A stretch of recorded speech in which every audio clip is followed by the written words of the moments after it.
রকমের ভর্তা বানাই। আজ আমি ভর্তা বানাবো মটরশুঁটি ভর্তা। প্রথমে দিয়ে দেব সরিষার তেল, তার মধ্যে দিয়ে দেব গোটা রসুন, এর মধ্যে দিয়ে দেব কাঁচামরিচ, যে যেমন ঝাল খাই।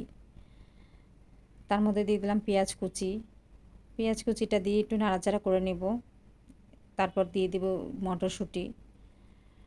মটরশুঁটিগুলো সুন্দর করে বেছে নিয়ে ধুয়ে পরিষ্কার করে তারপর নিতে হবে, নিয়ে একটু ভাজতে হবে এইভাবে। আর বেশি ভাজা যাবে না, বেশি ভাজলে ওটা ভালো লাগবে না, হালকা ভাজা লাগবে।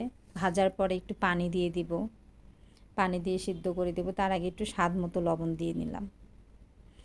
আর লবণটা হচ্ছে যে যেমন খাই, কেউ একটু বেশি খাই, কেউ একটু কম খাই পরিমাণে। তো যাই হোক, একটু পানি দিয়ে নিলাম। পানি দিয়ে একটু সিদ্ধ করে নেব, সামান্য একটু নাড়াচাড়া করতেই সিদ্ধ হয়ে যাবে এটা। আর বেশিক্ষণ লাগে না এটা করতে, খুব অল্প সময়ের মধ্যে খুব দারুণ একটা ভর্তা হয়। এই তো হয়ে গেল আমার ভর্তা। আর সবার আগে এর মধ্যে একটু ধনিয়া পাতা দিতে হবে।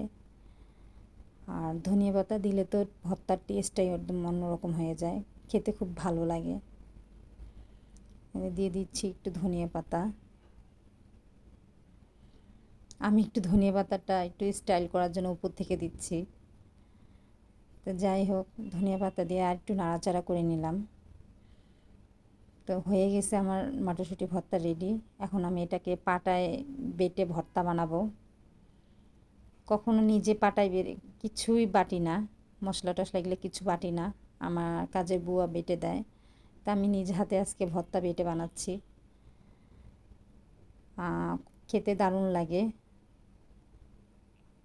তো যাই হোক, এইভাবে যদি আমরা বাসায় ভর্তাগুলো বানিয়ে খাই তো অসম্ভব ভালো লাগে। এই তো আমার হয়ে যাচ্ছে ভর্তা। দেখেন খুব সুন্দর ভর্তা হয়েছে।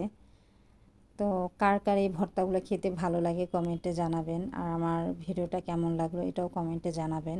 আর আমার তো ভর্তা ভাত এগুলো খুবই ভালো লাগে, মাছ মাংসর চেয়ে ভর্তাই বেশি ভালো লাগে। এই যে আমার ভর্তা রেডি হয়ে গেছে।